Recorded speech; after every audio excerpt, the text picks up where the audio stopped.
அஸ்ஸலாமு அலைக்கும். Hi friends. First என் சேனலை சப்ஸ்கிரைப் பண்ணாதவங்க சப்ஸ்கிரைப் பண்ணிக்கோங்க. கல்கண்டை வச்சு ஒரு ஸ்வீட் பொங்கல் நம்ம செய்ய போகிறோம். கப் அரிசியும் ஒரு அரை கப்பு பாசிப்பருப்பையும் நல்லா கழுவி தனித்தனியாக ஊற வச்சுக்கோங்க. ஒரு குக்கரில் ஒரு ஸ்பூன் நெய் ஊற்றி நல்லா இந்த பாசிப்பருப்பை வதக்கி விடுங்க. நல்லா ஊற வச்ச பாசிப்பருப்பை நல்லா கொஞ்சம் வதக்கி விடுங்க. நல்லா கொஞ்சம் வதங்கி வரவும் நல்லா கொஞ்சம் இந்த நம்ம ஊற வச்ச அரிசி அதோடு ஆட் பண்ணிடுங்க. ஆட் பண்ணி எல்லாத்தையும் நல்லா கலந்து விடுங்க. அரிசி பருப்பு எல்லாம் நல்லா ஒன்றா கலர்ற வரைக்கும் இது பண்ணிட்டு ஒரு கப்பு பால், நல்ல திக்கான ஒரு கப்பு பால். இப்போ இதுக்கு இந்த ஒரு கப்பு பாலுக்கு 1.5 கப்பு தண்ணி ஆட் பண்ணிக்கோங்க. 1.5 கப்பு தண்ணி ஆட் பண்ணி நல்லா கலந்து விட்டுருங்க. ஒரு பிஞ்சு சால்ட்டு சேர்த்து நல்லா கலந்து விட்டுருங்க. கொஞ்சம் கொதி வந்தோடனே குக்கரை மூடி விசில் போட்டுருங்க. ஒரு 4 விசில் 5 விசில் தாராளமாக வரட்டும். ஏன்னா இதை நல்லா குழையணும்.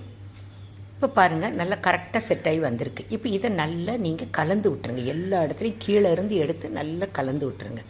நல்லா கலந்து விடும்போது நல்லா அப்படின்னா தான் எல்லா இடத்துலையும் கலந்தது தெரியும். நல்லா பாருங்கள் எவ்வளோ அழகாக வந்திருக்கு. இப்போ இதில் நம்ம 1 கப் கற்கண்டு அதையும் அதோடு போட்டு நல்லா கலந்துருங்க. 1 கப்பு கற்கண்டையும் போட்டு நல்லா கலந்து விட்டுருங்க. இப்போ இதில் கொஞ்சம் ஏலக்காய் பொடி சேர்த்துக்காங்க. ஒரு 1/2 ஸ்பூன் ஏலக்காய் பொடி சேர்த்துக்காங்க. இதையும் நல்லா கலந்து விட்டுருங்க.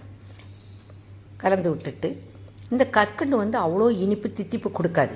அதனால ஒரு சின்ன கப்புக்கு 1 கப் சுகர் ஆட் பண்ணிக்காங்க. அதையும் ஆட் பண்ணி நல்ல எல்லா இதையும் நல்லா கலந்து விட்டோன்னே இந்த சுகரு கற்கண்டுலாம் சேர்த்த உடனே இந்த பொங்கல் கொஞ்சம் தண்ணி கணக்க வரும். பரவாயில்ல, நல்லா கிளறி விடுங்க. நல்லா கிளறி விட்டுட்டு பழையப்பொடி 1 டம்ளர் திக்கான பால் கொஞ்சம் கலந்துக்காங்க.